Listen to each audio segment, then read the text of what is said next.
Bem-vindos ao primeiro e único episódio do podcast Legalmente Falando, seu podcast jurídico preferido. O meu nome é Maria Eduarda Aguiar, eu sou acadêmica do primeiro período de Direito da Universidade Federal do Tocantins e, juntamente com Nelson Augusto, também acadêmico do primeiro período de Direito da UFT, nós vamos te mostrar como a moral e o direito se relacionam. Ok, então antes de tudo é importante saber o que é direito e o que é moral. Então, de maneira simples, a gente pode falar que o direito é um conjunto de normas jurídicas que regulam a conduta humana na sociedade. Essas normas elas são estabelecidas pelo Estado e têm como objetivo garantir a ordem social e a justiça. O direito ele possui algumas características que distinguem dos outros tipos de normas, como a coercibilidade, ou seja, o Estado ele tem o poder de impor o cumprimento das normas, a generalidade, que as normas elas são aplicáveis a todos os membros da sociedade, e a abstração, que é quando as normas são formuladas de maneira geral e abstrata sem se referir a casos específicos. As fontes do direito elas são várias, diversas, e incluem a Constituição, as leis, tratados internacionais, a jurisprudência, doutrinas, entre outras coisas.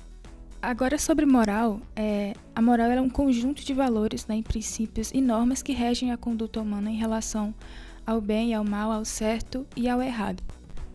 É muito complicada a definição exata de moral porque a moral está ligada a cada pessoa tem o seu próprio conceito do que é certo e do que é errado, então é uma coisa muito pessoal, mas a gente pode dar explicações amplas assim sobre o que é moral, Então, com isso, o direito, muitas vezes, ele pode se guiar pela moral coletiva, para poder definir as leis, definir o que é legal e o que é ilegal.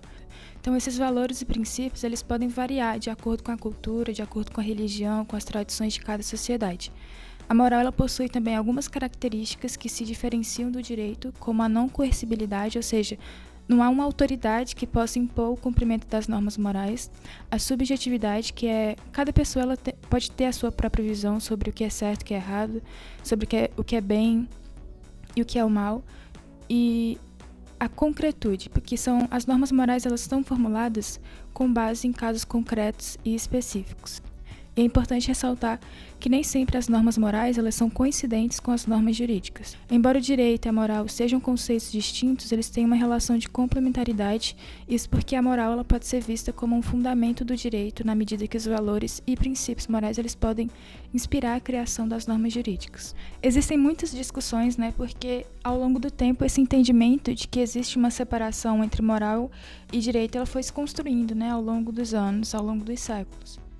Então o Nelson ele vai poder explicar um pouquinho melhor pra gente como que é essa relação entre o direito e a moral. A moral favorece o direito positivo, emprestando-lhe valores. O direito, contudo, não é de todo programado pela moral, pois esta não é, como já se afirmou, onipresente no território jurídico. Há matérias de indagação no direito estranhas no setor da moral e, apesar desse coeficiente de competências próprias, o direito se revela sensível às mutações que ocorrem na moral social, acompanhando esta evolução a fim de adaptar-se às necessidades sociais. A moral é um fator cultural do direito, também chamado de fator histórico, ou seja, produzido pelo homem, assim como os fatores econômicos, as invenções, a religião, a educação e a ideologia. O direito e a moral são instrumentos responsáveis pela harmonia da vida social, assim como a religião e as regras do trato social. Porém, o direito possui maior pretensão de efetividade, utilizando-se da coação, a força a serviço do direito, a qual inexiste na moral, sendo elementos de controle social. Toda norma jurídica é uma limitação à liberdade individual e por isso o legislador deve regulamentar o agir humano dentro da estrita necessidade de realizar os fins reservados ao direito, segurança jurídica através dos princípios de justiça. A moral e o direito possuem distinções de ordem formal e de conteúdo. As distinções de ordem formal são a determinação do direito e a forma não concreta da moral, a bilateralidade do direito e a unilateralidade da moral, a exterioridade do direito e a interioridade da moral, a heteronomia do direito, que é a sujeição ao querer alheio, e a autonomia da moral. a incoercibilidade da moral e a coercibilidade do direito, o uso da força do Estado para garantir os preceitos do direito. A moral, apesar de ser incoercível, nem por isso as normas da moral social deixam de exercer uma certa intimidação, desestimulando com isso as violações de tais normas.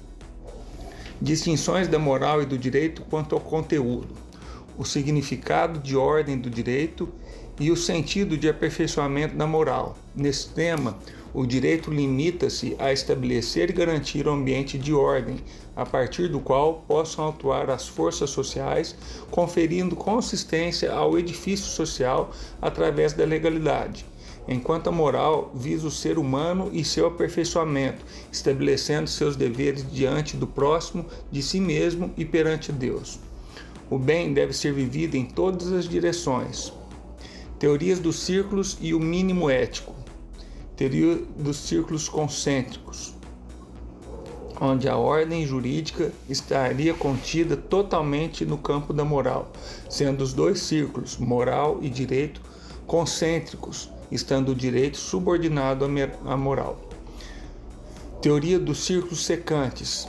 Teoria esta que atribui faixas de competência comum ao direito e à moral e, ao mesmo tempo, uma área particular independente.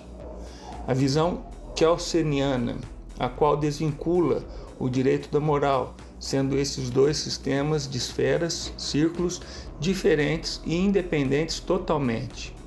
Para Hans Kelsen, a norma é o único elemento essencial ao direito, cuja validade não depende de conteúdos morais. Teoria do mínimo ético. Esta teoria consiste em atribuir ao direito a ideia que este representa um mínimo de preceitos morais necessários ao bem-estar da coletividade, consubstanciando-se com a teoria dos círculos concêntricos e sendo antagônica à teoria do máximo ético, pela qual o direito deveria ampliar a sua missão para reger de uma forma mais direta e mais penetrante a problemática social. Existem alguns conflitos entre o direito e a moral. Um exemplo genérico assim seria, enquanto o direito ele pode proibir algum ato, em determinadas circunstâncias, a moral de algumas pessoas ela pode considerar o ato como algo moralmente justificável em outras circunstâncias. A gente pode observar conflitos assim, no mundo da biotecnologia, no mundo da ciência em geral, mais especificamente com a utilização de células-tronco, porque quando se vai utilizar essas células-tronco embrionárias para fins de pesquisa, o embrião ele precisa ser destruído, o que para algumas pessoas isso seria considerado interrupção da vida, e aí entra questões morais, questões éticas, e se vai estar certo ou errado essa questão, O fato é que a discussão em torno dessa relação entre direito e moral ela é uma discussão bem antiga e é uma discussão muito relevante também nesse campo da filosofia do direito. E a gente tem duas posições fundamentais, a posição positivista e a não positivista. Então, a posição positivista, ela defende a tese da separação, que é quando o conceito de direito ele não deve incluir essas questões morais, esses elementos morais. E a posição não positivista, ela já defende o contrário, ela defende a tese da vinculação, que é quando o conceito de direito ele deve conter essas questões morais.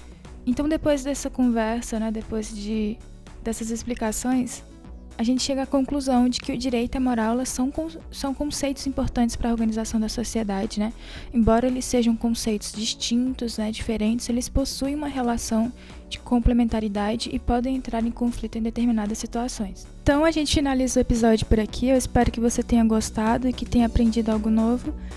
E até a próxima!